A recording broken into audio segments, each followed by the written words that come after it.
Didn't find it.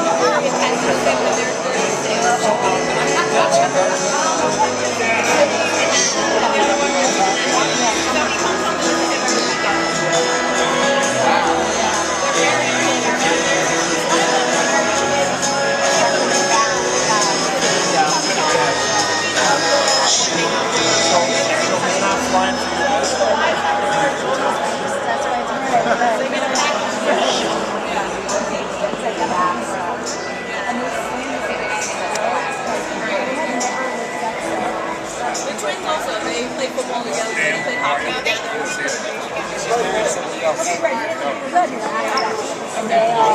They're big towers at high school, they went to Gowan together. They're like so it's good. They love each other. So hopefully they're twins like that. Yeah. Yes. Right. So they're no different, they don't really have to. Welcome to the dedication of the Don Gowan class of 1966 basketball court. We appreciate you braving a New England winter's eve to assemble here tonight to honor a great man in a most fitting way. Each of us present today and countless others are connected through this man who served Kent School in so many capacities, including teacher, dean, advisor, and coach. Each of us sharing this connection is a better person through this association. What better legacy can there be? In fitting with Don's character, we will get right to the point, as I will introduce three speakers who will offer some insight on the man that had such a profound impact on so many. Donnie Gowan is a 1991 graduate of Kent, and like his father, was a standout three-sport athlete in football, basketball, and baseball.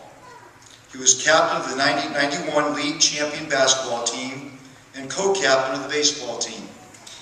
He earned his BA from Trinity College, where he excelled on the baseball field, and after a stint on Wall Street, is currently the head basketball coach at Canterbury School. Donnie?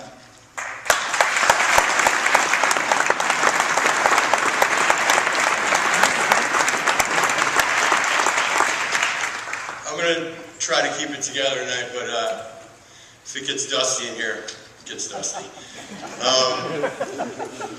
I want to thank all the alumni, friends, and family that donated money for this. This court is beautiful.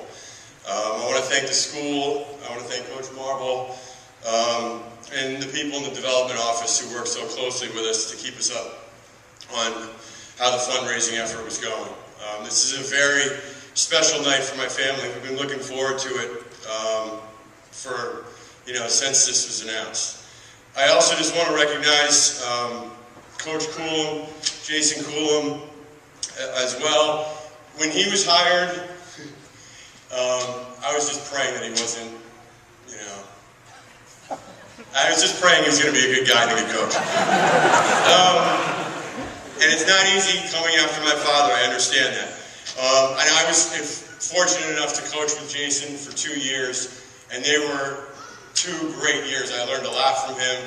We had 2 fantastic teams, and we are great friends to this day, except for the 2 times we meet every year. I took a beating from these guys twice already this season, so they've got a really nice team. It'll be fun to watch tonight. So I miss my father every day. When he passed, you just kind of feel blindsided.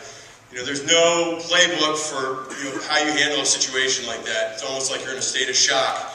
And I kind of was just going through the motions. And I think some people, the rest of our family was like that, at least for the first, couple months after it happened.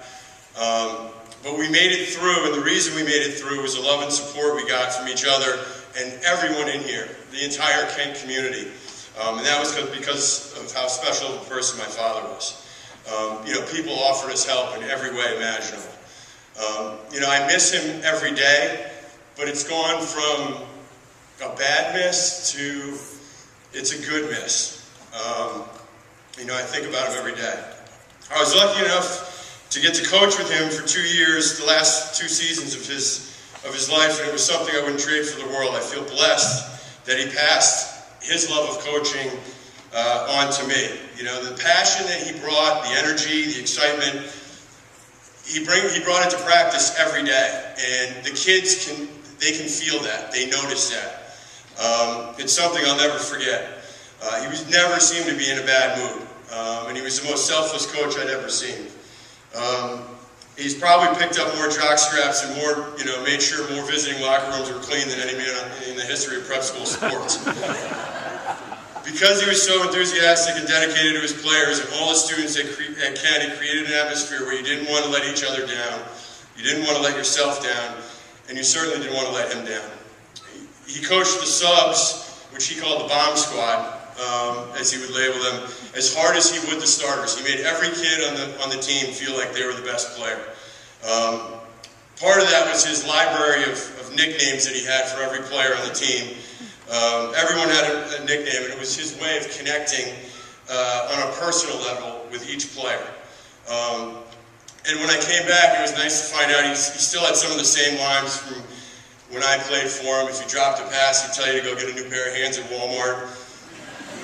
If you fumbled the ball or did something clumsy, he'd say you could barely walk and chew gum at the same time.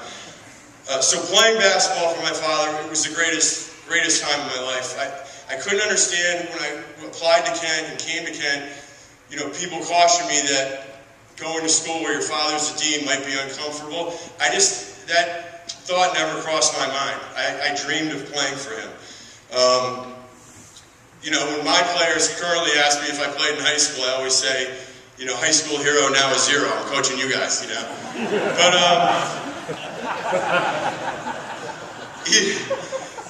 even though my father's been physically taken away from us, I still get chills when I look up at the banner up there.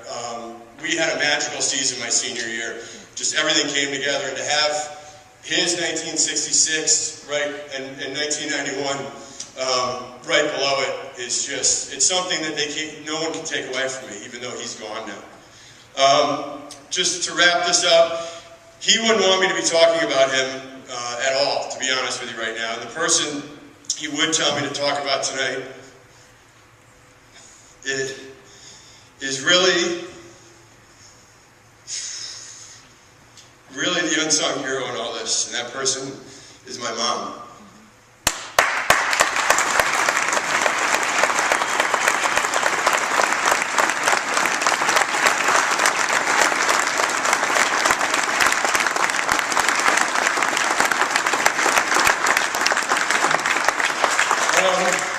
Sorry. For those that don't know, my parents, they met on a blind date while my dad was at UNC, and I think, Mom, you were William and Mary at the time?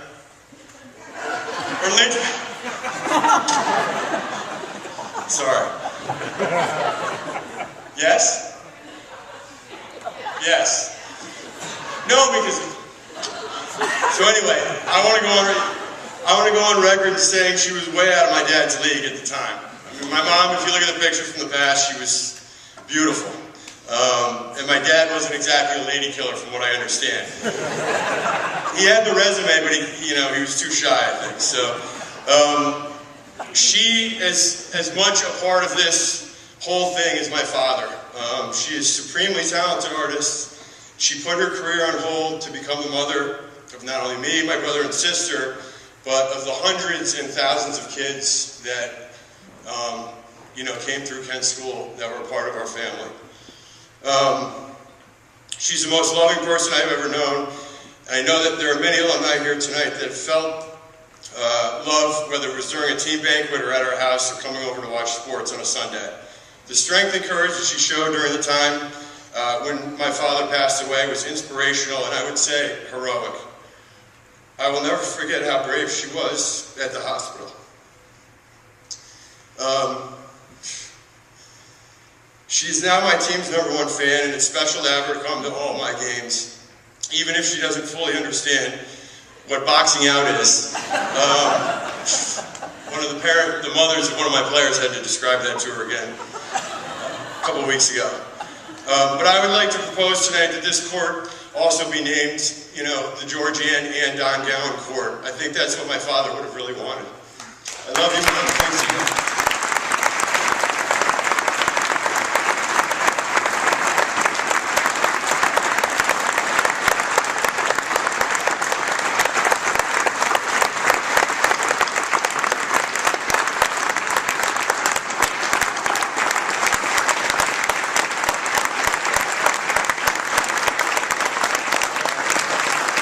Smile. We really had never been formally introduced to each other. We had a history class together, and it wasn't really very easy for either of us. And you know, we would both sit there as the teacher was trying to impart the knowledge. And you know, Don actually turned out, as I'm sure you all know, to be excellent history. But at the beginning, I can assure you that he was. Don would want me to just say, "Let's play ball," but I must thank all of you for coming tonight, especially the people who came from so far. And I thank the Alumni Office for working so hard to make this night just beyond special. I will never forget it. I thank the dining hall for the wonderful meal and the technology department for recording this so that the people who couldn't be here can watch it. And I'm especially thinking of our dear Coach Wood and Bob Davies, who will be able to watch it later tonight. And I want to thank the maintenance department because I understand this floor was not a piece of cake to put down, and I think it was kind of a nightmare. And I want to thank Don for having the courage back in 1969 to accept a blind date with a girl named George. That took guts. And 42 years ago, I was in this gym watching the Kent players warm up and the Trendy Pollard players warm up on a court that was so full of dead spots that Don could locate every single one from his years of playing here. And so thanks to all of you who donated or in any way made this new court possible. Tonight, the players are going to be on a brand new, wonderful floor. And I thank all of you from the bottom of my heart on behalf of my entire family. And now, we would like to do a KKK.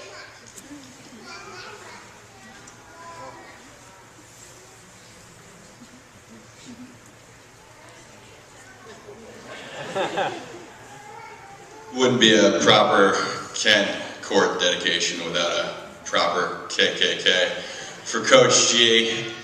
So just a quick recap. I know it's been a while for most of us. It's KKKK, EEENNNTTT, Kent, and then we'll say Coach G 3 times. And let's make it loud so we can hear us, all right? On the count of 3. 1, 2, 3. KKKK, EEEENNNTTT, Kent. Coach G, Coach G, Coach G.